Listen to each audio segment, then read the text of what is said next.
Right. சங்கீதம் 2வது அதிகாரம் வாசிக்கலாம். மாறி மாறி வாசிப்போம், கடைசி சேர்ந்து வாசிப்போம்.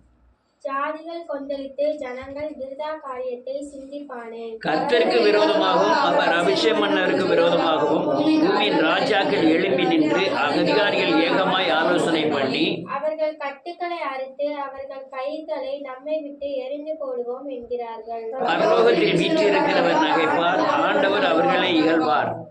அப்பொழுது அவர் தமது கோபத்திலே அவர்களோடே பேசி தமது உக்கிரத்திலே அவர்களை கலங்க பண்ணுவார். நான் என்னுடைய பரிசுத்த பர்வதமாகிய சீயோன் மீதில் என்னுடைய ராஜாவை அபிஷேகம் பண்ணி வைத்தேன் என்றார்.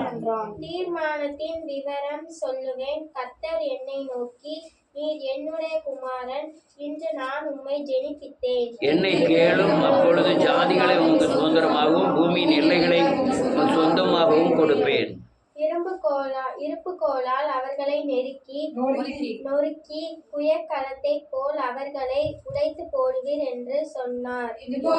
ராஜாக்களே, உணர்வுடையங்கள், நியாயவிதிகளை எச்சரிக்கையார்கள். பயத்துடனே கர்த்தரை சேவியுங்கள், நடுக்கத்துடனே களி கூறுங்கள். குமாரன் கோபம் கொள்ளாமலும் நீங்கள் வழியிலே அழியாமலும் இருக்கும்படிக்கு அவரை முத்தம் செய்யுங்கள். கொஞ்ச காலத்திலே அவருடைய கோபம் பற்றி எரியும். அவரை அண்டிக் கொள்கிற யாவரும் பாக்கியவான்கள். எல்லாரும் உட்காரலாம். அல்லேலூயா.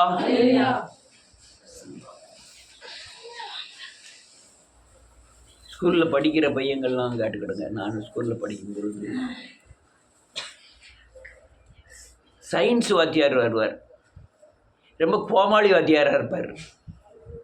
அவர் அங்கேருந்து வரும்போதே இவனு சிரிக்க ஆரம்பிச்சிடுவாங்க. என்ன கிண்டல் பண்ணாலும் ஒன்றுமே சொல்ல மாட்டார். அவர் பாட்டில் சிரிச்சுக்கிட்டே போயிடுவார். இருக்கார உங்கள் ஸ்கூலில் வாத்தியார்? அடுத்தால கணக்கு வாத்தியார் வருவார்.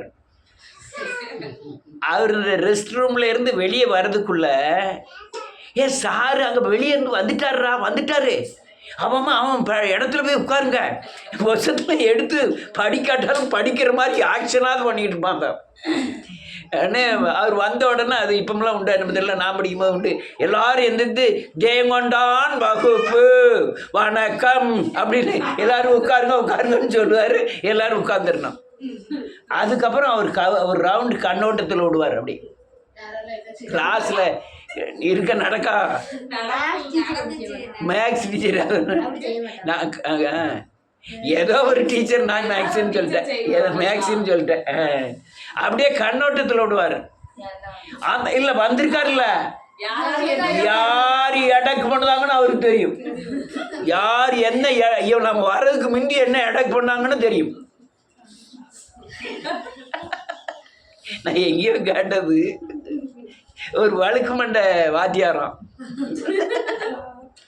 அவர் நடந்து போய்கிட்டு இருந்தார். எங்கேயோ கேட்டதுக்கு அதில் நடந்து போயிட்டு இருக்கும்போது மழை பெஞ்சி அங்கே ஒரு இடத்துல கொஞ்சம் பேர் தண்ணி கிடந்திருக்கு. 2 பேர் பேசுனாங்களாம், வழுக்க போகுது.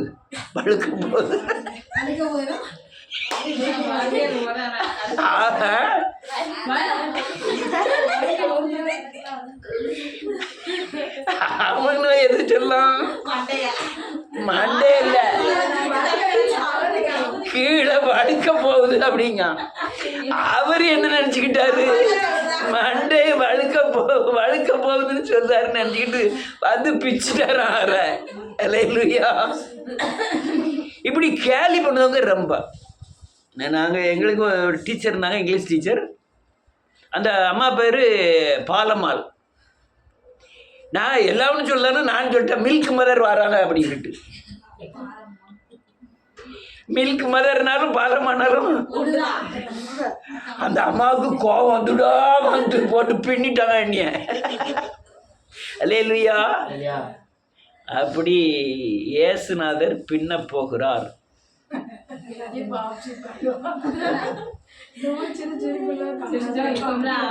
பின்ன போகிறார்.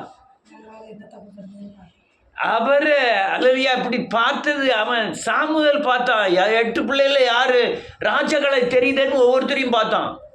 அவர் அதை பார்க்கறது இல்லை. இயேசுநாதர் கிரியைகளை பார்க்கிறாங்க, இருதயத்தின் கிரியைகளை. ஸ்கூலில் ரொம்ப இதெல்லாம் இருக்கு. அந்த என்சிசி வாத்தியார் வருவார், டிராயிங் மாஸ்டர் தான் அவர் என்சிசி வாத்தியார். அவரை கண்டவன நடுங்கிடுவான் ஆட்கள்லாம். அங்கே வர்றதுக்கு இல்லை, ரோட்டில் வருவார். ஒரு கிளாஸ் இல்லை, எல்லா கிளாஸ் பையன்களும் அவன் போய் ஆனால் ஊரில் ரவுடி. அவரை கண்டவொன்னு அவ்வளோ முஸ்லீம். அவர் இப்போவுமே எனக்கு நல்ல ஞாபகம் இருக்குது. முஸ்லீம் ரொம்ப கட்சியில் தான் போடுவார், நல்ல டீசெண்டாக வருவார். சைக்கிள்லாம் அப்போ பைக்கெலாம் கிடையாது, புது சைக்கிள் தான் எப்பவும் வச்சுருப்பார். சைக்கிளில் வருவார், வரும்போதே ரொம்ப டீசெண்டாக இருப்பார். வரும்போதே எல்லாம் ஒன்றும் பயப்படுவோம். அலி சார், அலி வாத்தியார் என்சிசியில் ரொம்ப முக்கியமான ஆள். என்சிசி வாத்தியார் அவர் தான். பின்னிடுவார். முஸ்லீம்களை டீசெண்ட்டுக்கு குறையே கிடையாது. பைசாலிக்குள்ளே கட் செட் போட்டு நல்ல நீட்டாக வருவாங்க எல்லாருமே. ஆனால் பெண்களுக்கு அந்த இது கொடுக்கல, அந்த சான்ஸ் இல்லை பெண்களுக்கு. எல்லாம் கருப்பு வங்கி போட ஆரம்பிச்சிட்டாங்க. அல்லேலூயா. ஆனால் இந்த கோபம், அல்லேலூயா, எல்லாரும் என்ன நினைச்சிட்டு இருக்காங்க? இயேசு இரக்கமுள்ளவர், உருக்கமுள்ளவர், நீடிய சாந்தமுடையவர், பொறுமையுடையவர், அவர் கோபப்பட மாட்டாரு அப்படின்னு நினைக்கிறாங்க. அல்லேலூயா. நம்மளுடைய கோபங்களும் உணர்ச்சி வசப்படும். நம்மளுடைய கோபம் உணர்ச்சி வந்துன்னா என்ன ஆயிரும்? சட்டித்தை பட்டி உடையும். நமக்கு எச்சவங்க யார்? இந்த பிள்ளைகள்லையும் எதுக்குற பையனை அடிக்கிறது கிடையாது, அடி வாங்குற பையனே அடி வாங்கிக்கிட்டே இருப்பான் வீட்டுகளில் பார்த்தா. அது யார் வீட்டில் எச்சவங்களா இருக்காங்களோ அவங்க மேலே தான் பயங்கர கோபத்தை காட்டுது. கோபம் என்ன? அடுத்தவனை கொலை பண்ண வைக்கும், இல்லைன்னா அவன் செத்துருவான், தூக்கு போட்டு செத்துருவான், மருந்து குடிச்சு அதை தற்கொலை பண்ணிடுவான். கோபம் வந்துடும், கோபம் பெறும். ஆனால் தேவனுடைய கோபம் அந்த கோபம் இல்லை. நீங்கள் பக்தி வைராக்கியமாக இருக்க வேண்டிய கடுமையான கோபம். அல்லேலூயா. பைபிளில் அநேக இடங்கள்ல தேவன் கோபப்பட்டார். அதுவும் நீங்கள் இந்த மோசே நடத்தி வந்த பாதையில் வனாந்திரத்தில் ஏகப்பட்ட இடங்களில் கோபப்பட்டு வழியில் ஏகப்பட்ட பேர் அழிச்சிட்டார். இந்த இது அல்லையா, மோசே வாண்டு தான் பேசுவார், யான்ட்டு பேச மாட்டாருன்னா அக்னியை இறக்கி அழிச்சார் பார்க்கணும். ஆம்பளத்தையும் சத்திய நாஸ் பண்ணிட்டாரு கோபத்தில். இல்லையா, நன்றியோடு கூட மனுஷனுடைய கோபம் என்ன செய்யும்? அவர் தேவ நீதியெல்லாம் நடப்பிக்க மாட்டாதுன்னு வேதம் சொல்லுது. உங்களுடைய கோபம் என்ன செஞ்சிடும்? நாமளே வஞ்சித்துக்கிடுவோம், நாளையிலே நம்ம அடிச்சுக்கிடுவோம். நான் இந்த சில பெண்களை பார்த்துருக்கேன். இந்த வயிற்றில் ஒரு பிள்ளை இருக்கும், கீழே ஒரு பிள்ளை இருக்கும், சோற பொங்கணும், கணவர் வந்துருங்க புள்ள தண்ணி அடிச்சு வந்து அவர் வீட்டில் நிர்வாகம் பண்ண முடியாமல் இருப்பார். இங்கே பயங்கர கோபம் வந்துடும். கோபம் வந்து இந்த பிள்ளைய போட்டுட்டு இந்த அலைக்ஸை போட்டு டான் அடிச்சுட்டு பாரு ஒரு ஓரமாக உட்காந்து அழுகுறது. எதுக்கு தெரியுமா? பிள்ளைய என் கோபத்தில் நான் என்ன செஞ்சு அடிச்சுட்டேனே அழுவேன். என் வாக்கண்ணு நீ ஏன் சேட்டை பண்ணலாமா? அம்மாவுக்கு கோபம் வந்துட்டு சில ஆள் மன்னிப்பு கூட கேட்கும் பிள்ளைகிட்ட. எல்லாருக்கும் நடக்கக்கூடியது. கோவம் வந்து பிள்ளைய அடிக்கக்கூடிய காரணமாகவும் அடிக்கான். அவன் பெரிய தப்பு பண்ணியிருப்பான். அவனா செல்லமே கண்ணமே வா காரணம் ஒன்றுமே தப்பு இருக்காது. இவங்களுக்குள்ள வார கோபம் பிள்ளைய போட்டு கொட்டுறது வர்ற. அல்லேலூயா. சில ஆண்களுக்கு கோபம் வரும், அவங்களுக்கு எச்சவங்க யார் தெரியுமா? பொண்டாட்டிதான்.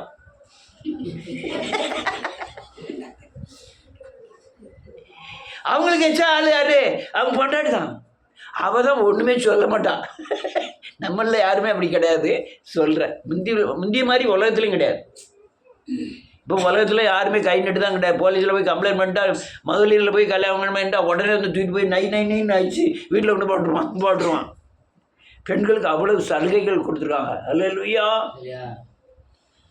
நீ போலீஸ் ஸ்டேஷனுக்கே போங்களேன், 2 பேர் போகிறீங்க, ஒருத்தன் நிரபராதி, ஒருத்தன் குற்றவாளி. நிரபராதியும் குற்றவாளியும் கம்ப்ளைண்ட் பண்ணலாம். நிரபராதி ஏழையாக இருந்தான்னா அந்த குற்றவாளி கம்ப்ளைண்ட் எடுத்துக்கிட்டு நிரபராதி கம்ப்ளைண்ட் ஏற்காம இந்த நிரபராதி அடி அடிச்சு உள்ள தூக்கி போட்டுருவோம். கோபம் அவனுக்கு எப்படி வரும் தெரியுமா? நான் தப்பே பண்ணலை, ஏன்னா என் மேலே குற்றம், நான் ஜெயிலுக்கு போகணும், நான் கோர்ட்டுக்கு எவ்வளவு சங்கடங்கள். எஸ்ஏல ரிட்டேர்ட் ஆன ஆட்களை நீங்கள் பார்க்கவே முடியாது. யாரும் எஸ்ஏ ரிட்டர்டாக இருக்காங்களா உங்கள் ஊரில்?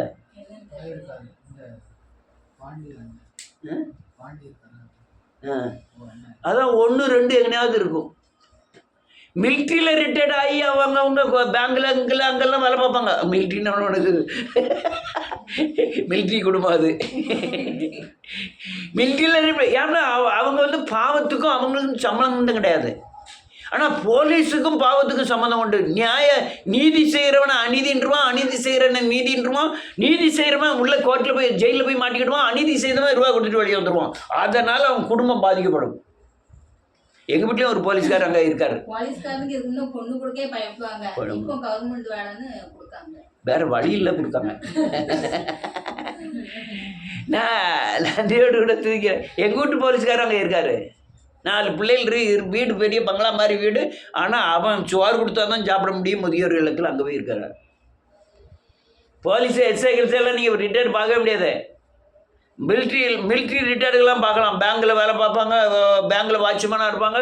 எங்கேயாவது ஒரு இடத்துல வாட்ச்மேனாக இருந்துக்கிட்டு அவங்க பாட்டில் அந்த சம்பளம் வாங்கிட்டு இந்த சம்பளம் வாங்கிட்டு இவர் மாணிக்கம்லாம் 3 சம்பளம் வாங்குதார். 3 சம்பளம் வாங்கிட்டு எனக்கு எங்கேயாவது இடம் கிடக்கா சொல்லுங்க அப்படிங்காரு. பேங்க் அதுக்கு இடம் அங்கே என்னையா கார் வாங்கியிருக்கேன் பாரு, என்கிட்ட கார் வாங்கியிருக்கேன், எங்கே கொண்டு விடணும், வீட்டில் விட்டால் எலி உள்ளே போய் அந்த ஒயரை வெட்டிடுது, நான் பெட்ரோல் பல்கில் கொண்டு விட்டுட்டு வந்தேன் அப்படிங்காரு என்கிட்ட. அல்லேலூயா. எந்த மாணிக்கம் தெரியுதா? மிலிட்ரி. எந்த மிலிட்ரி தெரியுதா?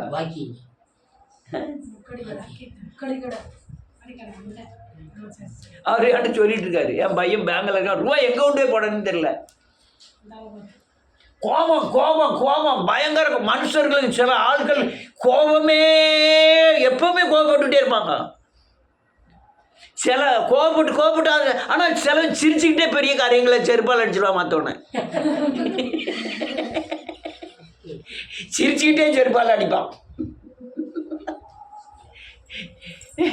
மூடனுடைய இருதயத்தில் கோபம் என்ன செய்யுமா? குடி ஒன்று இருக்கும்.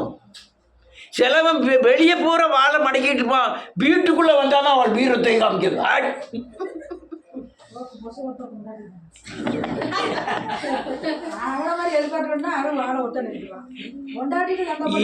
இப்போ எல்லாரும் ஒட்ட நடிக்கிடுவா. படுக்கும்போது கொலவிகள் இப்ப கிடையாது.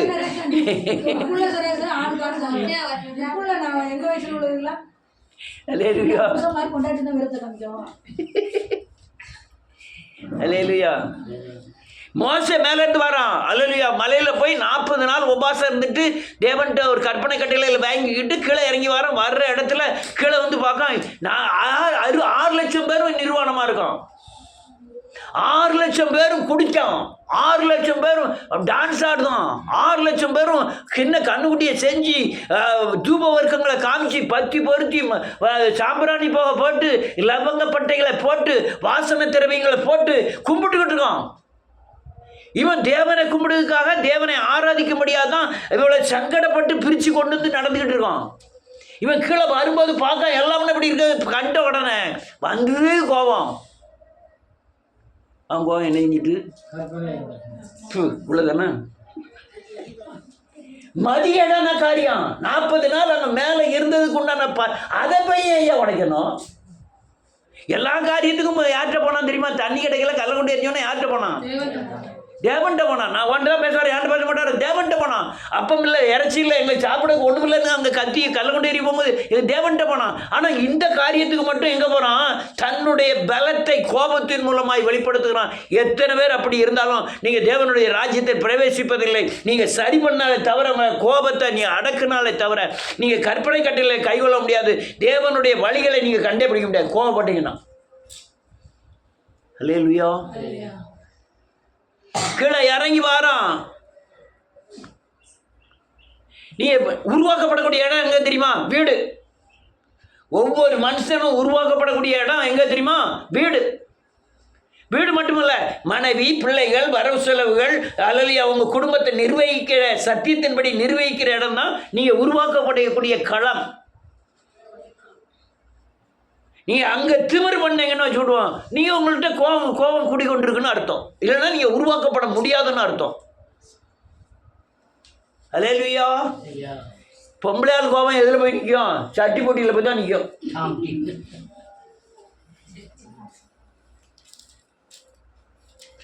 அப்படிதானே?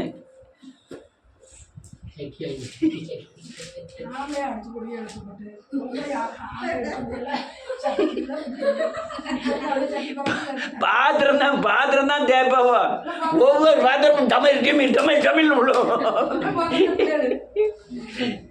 உடனே பாத்திரத்தை டக்குன்னு கீழே தூக்கி போடுறது. சோத்த தின்னும், அண்ணா குழம்பு ஊற்றும், இல்லைன்னா குழம்ப நின்றுக்கிட்டு ஊத்துறது. இவன் ஒரு வாய் பேசிட மாட்டான். என்ன ஊத்துனாலும் நமக்கு சோறு வேணும்டா. ஐயா என்ன மாதிரி பேசுனா சோறும் கிடையாதுன்னு நினச்சிருவான். சில வீட்டில் கோவம் வந்துடும். என்ன தெரியுமா, 3-4 நாள் சோறு போகாமல் போட்டுருது. இவன் வெளியே போயிட்டு வருவான், வந்து பானையை திறந்து பார்த்தா அங்கே ஒன்றும் இருக்காது. ஆமாம், இப்போ சாப்பிட்டு எப்படி காப்பியாகும் இன்னும் சொல்லியோ.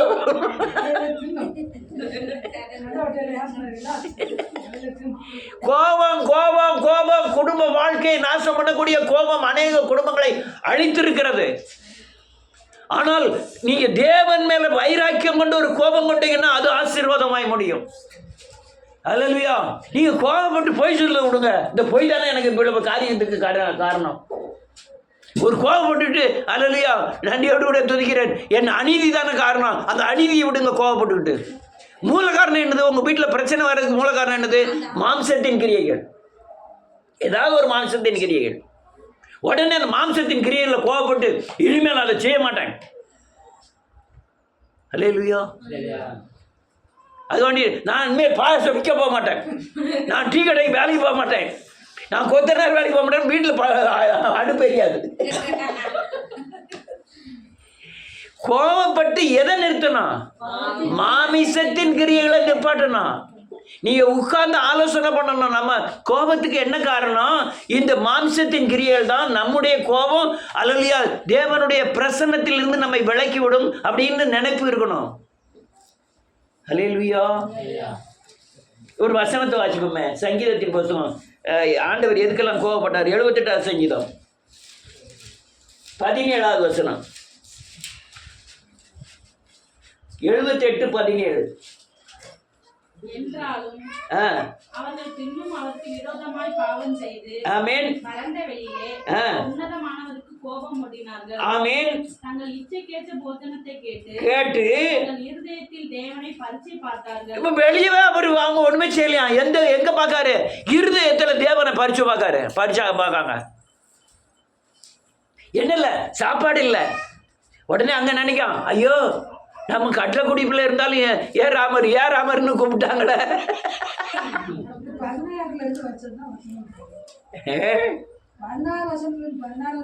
வாசிய கண்மறையிலிருந்து நீரோட்டங்களை புறப்பட பண்ணி நதி போல ஓடி வரும்படி செய்தார். என்றாலும் அவரை பின்னும் அவருக்கு விரோதமாக பாவம் செய்து வறண்ட வெளியில உன்னதமாக கோபம் எட்டினார்கள். இச்சைக்கேற்ற போஜனத்தை கேட்டு இருதயத்தில் தேவனை பரீட்சை பார்த்தார்கள். ஆமென். போதும்.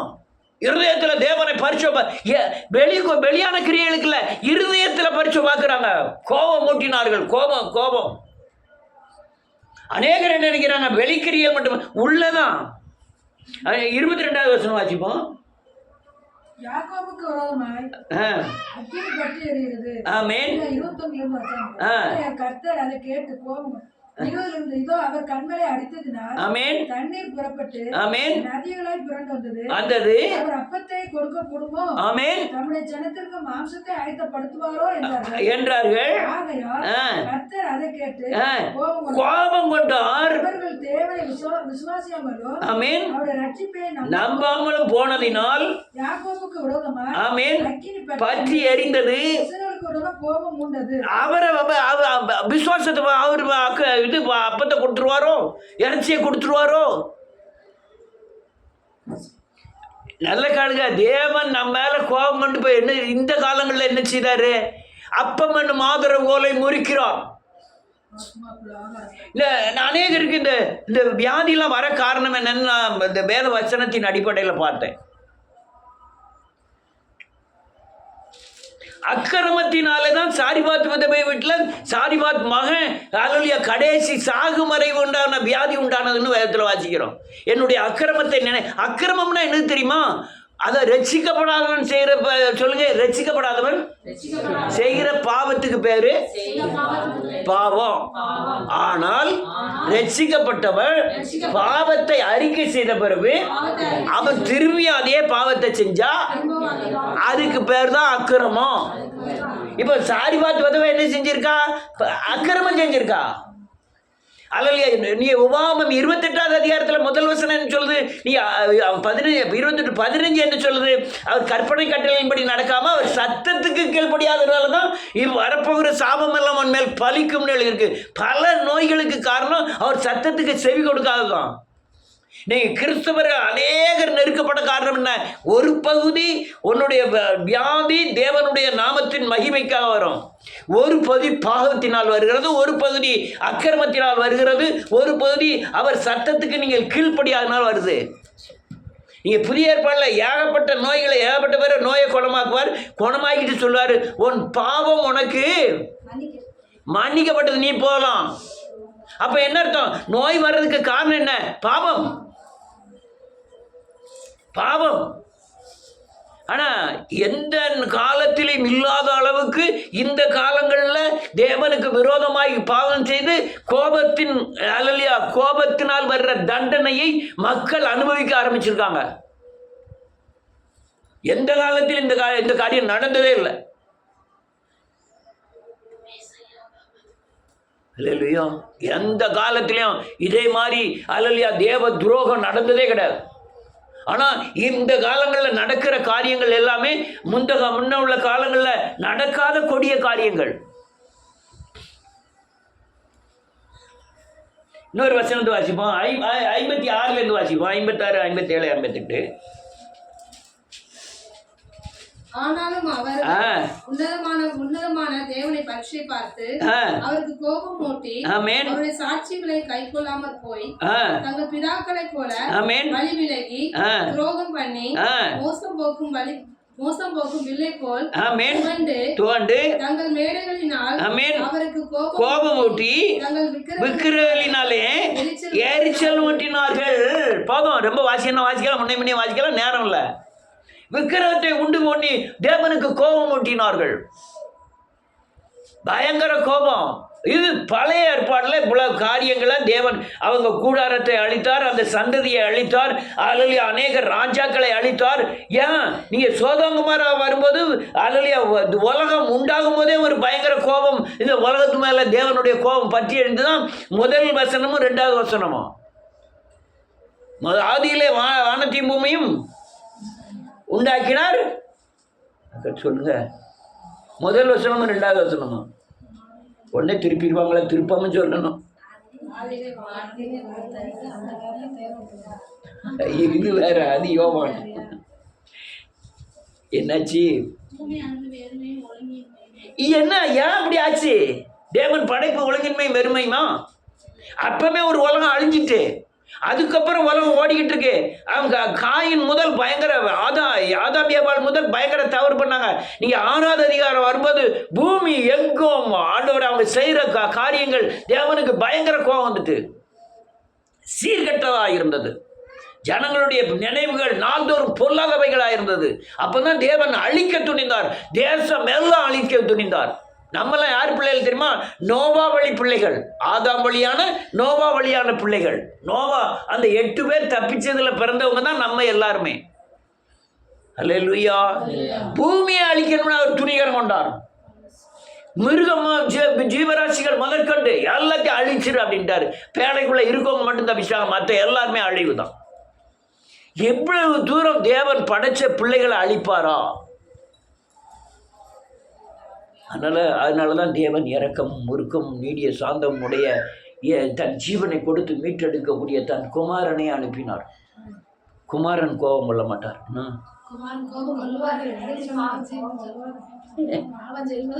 இல்லை, சிலுவையிலே எனக்காக ரத்தம் சிந்தி இருக்கிறார், தன் உயிரையே எனக்காக கொடுத்திருக்கிறார். அவர் என் மேலே கோபப்பட மாட்டார். நான் எவ்வளவுதான் துணிந்து நடந்தாலும் என் மேல் கோபப்பட மாட்டார். எவ்வளவு சத்தியம் பிரசங்கிக்கும் போது பிள்ளைகள்லாம் வெளியே போனாலும் அவர் கோபப்பட மாட்டார்.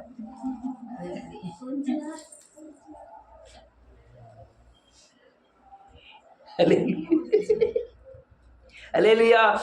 கோபமே பட மாட்டாரு. வாசிப்போம் கடைசி வசனம் 2:12.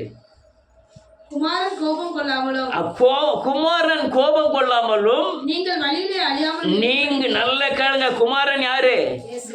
இயேசு. இப்ப இயேசுன்னே சொல்லி வாசிங்க. இயேசு கோபம் கொள்ளாமலும் நாங்கள் வழியிலே அழியாமலும் இருக்கும்படி அவரை தினமும் முத்தம் செய்யுங்கள். கொஞ்ச காலத்திலே கோபம் பற்றி எரியும். அண்டிக் கொள்ளுகிற யாவரும் பாக்கியவான்கள்.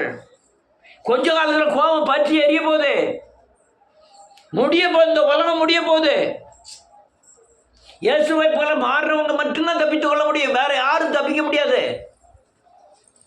அந்த அந்த காலம் வருவதற்கு முந்தி நீங்க அல்லேலூயா அவர் பாதத்தை முத்தம் செய்யுங்கள்னு அர்த்தம். அவரை அன்பு செலுத்தி அவரை துதித்து அவரை பின்பற்றுதல்னு அர்த்தம்.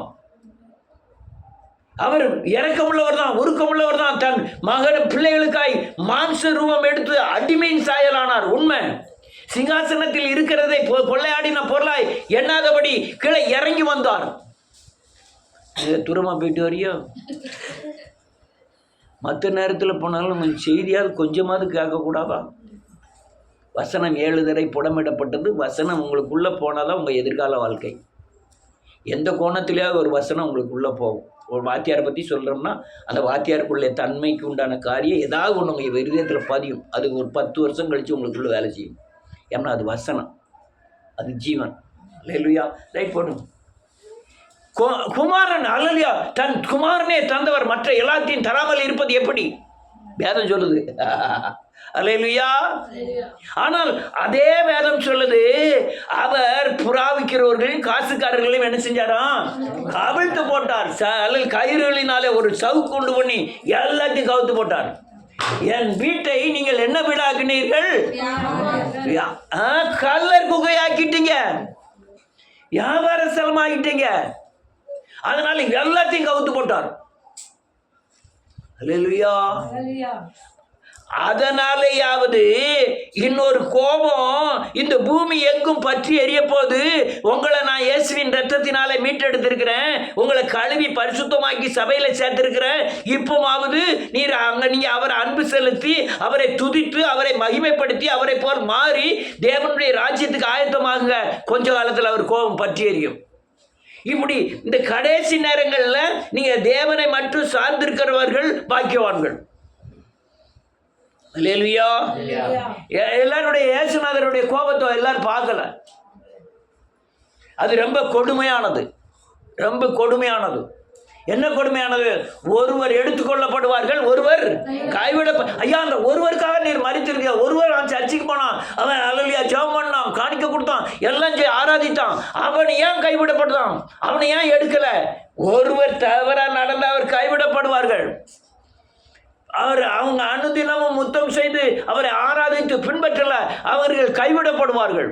கைவிடப்பட்டவருடைய நிலைமை ரொம்ப மோசமானது.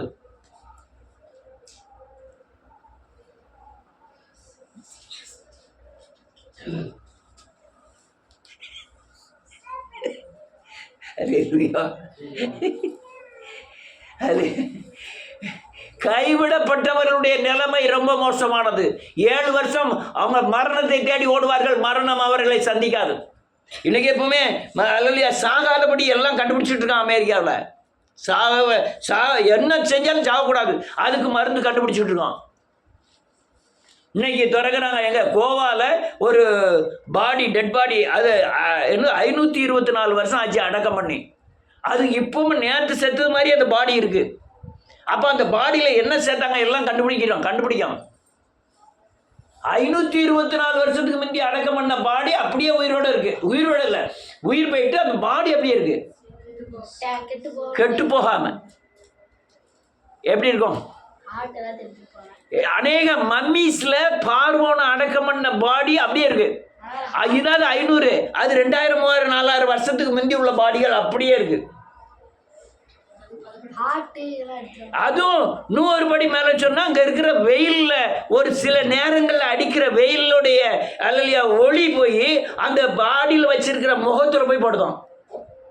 அவ்வளவு டெக்னிக்கலா பண்ணியிருக்கான். ஆனா ஒரு கல்லை ஒரு ஆளாலே தூக்கி வைக்க முடியாது, 2 யானை சந்தாலும் தூக்கி வைக்க முடியாது. ஆனா அந்த கல்லை தூக்கி வச்சுதான் அந்த மம்மீஸே கட்டியிருக்கான். 90 மம்மீஸ் இன்னும் உலகத்துல இருக்கு. அவன் யாரு முஸ்லிம்கெல்லாம் இந்த கிறிஸ்துவர்களுக்கு இது ஒரு சாட்சியா இருக்கு. அந்த மம்மீஸை பூரா அடிச்சு உடைங்க அப்படிங்க. அல்லேலூயா. இயேசுநாதர் இரக்கமுள்ளவர் தான், ஆனா பயங்கர கோபக்காரர். நம்ம அல்லையா நம்ம அப்பத்தை கொடுக்குறவரையும் மீன் நீங்கள் நான் அன்பாக இருக்கிறேன் அல்லையா நான் இரக்கமுள்ளவன் உருக்கமுள்ளவன் இதை கேட்டு கேட்டு இயேசுநாதர் கோபப்படுகிறவருங்கிறத மறந்துட்டு அவர் நீதி உள்ள நீ ஆடு மேய்க்கும் போது தான் அவர் ஆடு மேய்க்கிறவர். அவர் நியாயாதிபதியாக உட்காந்துட்டு ஆடு மேய்க்கிறவர் அல்ல. அவர் நியாயம் மட்டும்தான் செய்வார், நீதி மட்டும்தான் செய்வார். ஆமென். அல்லையா நீ ஆடு மேய்க்கும் போது கரவல் ஆடுகளை மெல்ல நடத்துவாராம். ஆட்டுக்குள்ள சண்டையை தீர்த்து வைக்கிறார். கரவலாடுனா என்ன ஆடு? கரவலாடுகளை மெதுவாய் நடத்துகிறார். காயப்பட்ட ஆடுகளை காயம் கட்டுகிறார். காயப்பட்ட ஆடுலாம் யாரு?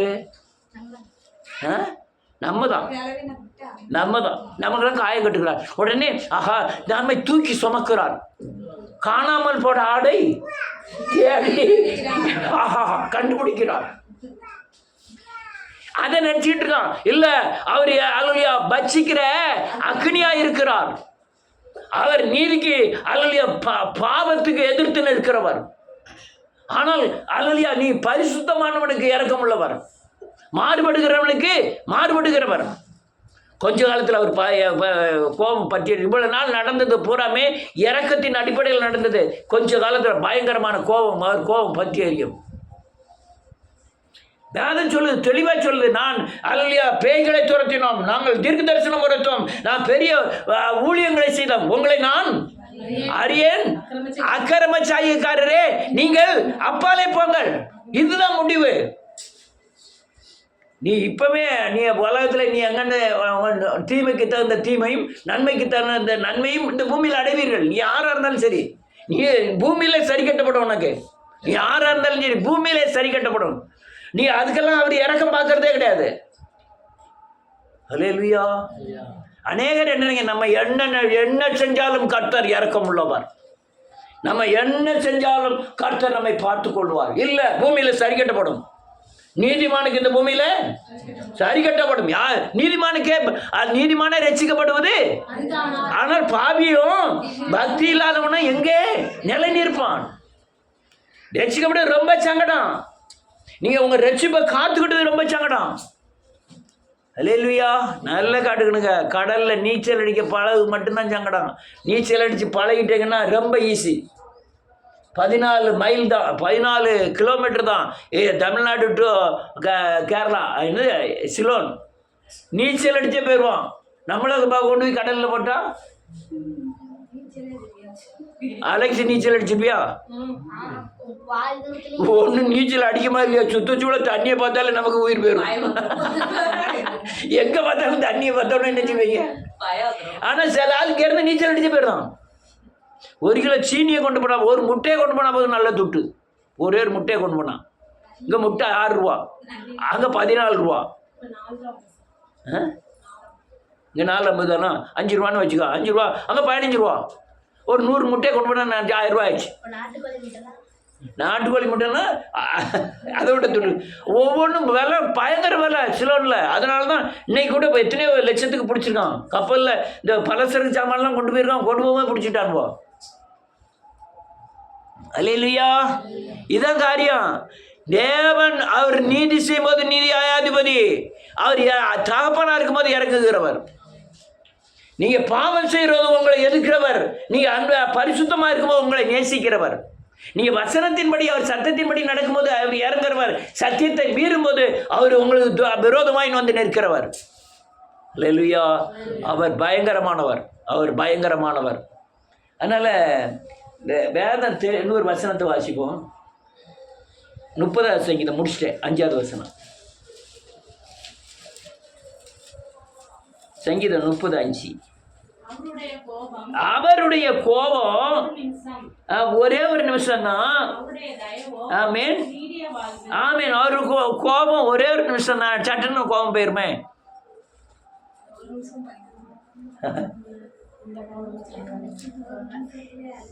நீடிய வாழ்வு வேணுமா, ஒரு நிமிஷம் வேணுமா? ஒரு நிமிஷம் கிடக்குன்னு போயிருமே. 10 வருஷம் நீங்க வேதனைப்படக்கூடிய காரியத்தை ஒரே நிமிஷத்துல செஞ்சிருவாரு, ஒரே நிமிடத்துல. ஹல்லேலூயா.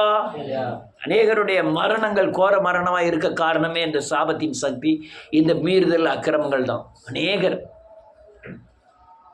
சில நேரங்களுக்கு வாழும்போது நல்ல வாழ்வான், அவன் மரணத்தை போய் பிடிச்சிருவார் கர்த்தர். அது சாகும்போது போய் பார்த்தீங்கன்னா பயங்கர வேதனைப்பட்டு நொந்து சாவார்கள். அதனால் நல்ல காட்டுக்கிடுங்க, கர்த்தர் இந்த ஒரு பக்கம் மட்டுமே பார்க்காதீங்க. இயேசுநாதரை குமாரன் கோபம் கொள்ளாமலும் நீங்கள் வழியிலே அழியாமலும் இருக்கும்படி அவருடைய பாதத்தை என்ன செய்யுங்கள், முற்று செய்யுங்கள். அவரை அண்டிக் கொள்ளுகிற யாவரும் பாக்கியவான்கள். அதனால் இந்த கோபம்லாம் நீ 21 இந்த கடைசி காலத்தில் நடக்கக்கூடிய காரியங்களை குறித்து எழுதியிருப்பார். அதில் பார்த்தீங்கன்னா அவர் கோபத்தை பற்றி அநேக காரியங்கள் எழுதப்பட்டிருக்கும். அல்லேலூயா. அதனால் ஒருவர் கைவிடப்படுவார், ஒருவர் அழிக்கப்படுவார்.